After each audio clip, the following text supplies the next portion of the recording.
নমস্কার। আমি আজকে সুজির কেকের একটা রেসিপি করব।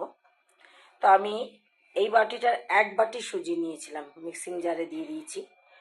আর 1 বাটি নিয়েছি, 1 বাটি পুরো নিয়ে 1 বাটি থেকে কম নিয়েছি। এটা পুরো ভরে আমি সুজিটা নিয়েছিলাম। আর এটা থেকে একটু 1 বাটি থেকে কম আমি খান্ড নিয়েছি। খান্ড আমি এর আগেও বলেছি, আমরা চিনি ব্যবহার করি না, খান্ড ব্যবহার করি। একটা গুড়ের কালার আছে, একটা চিনির কালার আছে। যেহেতু কেক বানাচ্ছি তাই এই চিনির কালারে খান্ডটা, যেটা সুগার, ওটা নিয়েছি।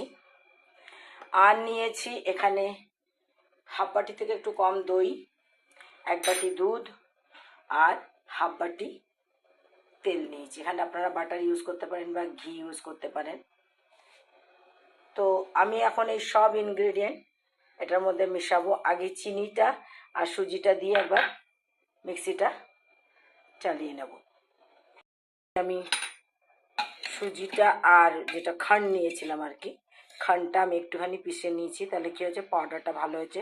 আর সুজিটা কিন্তু আমি একদম পাতলা দানা সুজিটা নিয়েছি। এই কেকটা আমি আপনাদেরকে মাইক্রোওয়েভে করে দেখাবো না। আমি এটা চায়ের বাসন, নর্মাল যে চায়ের বাসনে, সেই চায়ের বাসনে তাওয়ার ওপর করে দেখাবো। আমরা তোকে মাইক্রোওয়েভে বা ওটিজিতে বা কড়াইয়ের মধ্যে বালি টালি দিয়ে করি আমরা, কিন্তু আমি এটা চায়ের বাসনের তাওয়ার ওপর রেখে করব। তো এবার আমি দেব 1 বাটি দুধ, 1/2 বাটির থেকে একটু কম দই, দইটা একটু কাঁচিয়ে দিতে হবে। আর দিলাম 1/2 বাটি, পুরো তেলটা দেবো না, একটুখানি থাক, 1/2 বাটি তেল দিলাম। দিয়ে এবার এটাকে আবার ভালো করে ঘুরিয়ে নেব। আমি চয়ন করেছি, আমার নাতির ফরমাস, উনি চকলেট কেক ছাড়া কোনো কিছু খান না, তাই 1 চামচ 1.5 চামচের মতো কোকো পাউডার মিশিয়ে দিলাম। আপনারা যদি এটা ডিম দিয়ে করতে চান তাহলে এই দুধ আর দইটা দেবেন না, তাহলে দুটো ডিম দিয়ে করে দেবেন। আমার ব্যাটারটা এরকম হয়েছে। এবার ব্যাটারটাকে আমি এখন 10-15 মিনিট আমি এটাকে এতে রেখে দেবো, এরকমই রেখে দেবো। কারণ কি, সুজি তো, সুজিটা একটু ফুলবে। তারপর আমি খাবার সোডা এবং বেকিং সোডা আর 1 পিঞ্চ নুন মিশিয়ে তারপরে আমি ওটাকে বেকিং করতে দেবো। ততক্ষণ আমি আমার চায়ের বাসনটা এবং তাওয়াটা রেডি করি। ফিরে এলাম প্রায় 20 মিনিট বাদে। অনেকটাই ফুলে গেছে, মানে কনসিস্টেন্সি অনেকটাই গাঢ় হয়ে গেছে। এবার এটার মধ্যে আমি, এটা হচ্ছে বেকিং সোডা, এই এতটা বেকিং সোডা দিলাম। আর দিলাম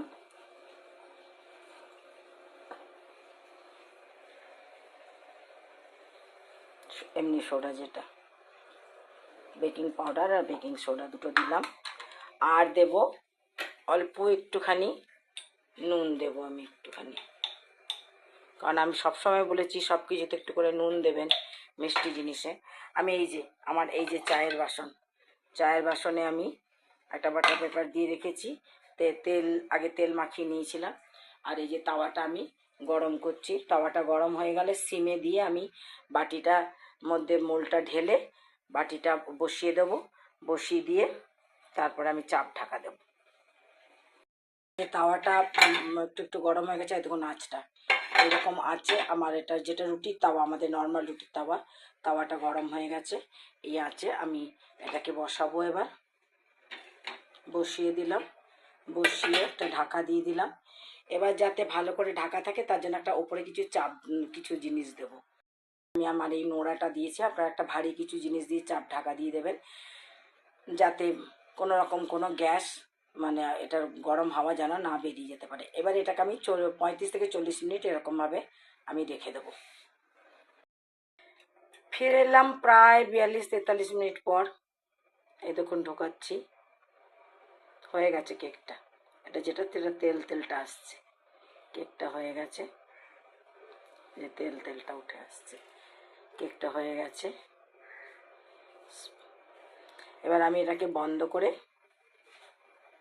করে দেবো গ্যাসটা বন্ধ করে আমি এটাকে ঠান্ডা হতে দেবো। তারপর আমি এটা ডিমোল্ড করে দেখাচ্ছি। এই যে খুব ইজিলি রিমোল্ড হয়ে গেছে। আমি এবার এই বাটার পেপারটাকে খুলে তারপর কেটে দেখাবো। কেকটা কাটলাম, এই যে কেকের পিস দেখুন কত নরম, এখনও গরম আছে তাই।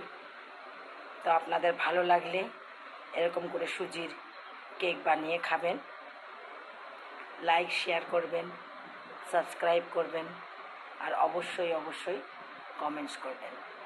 আসি তাহলে, নমস্কার।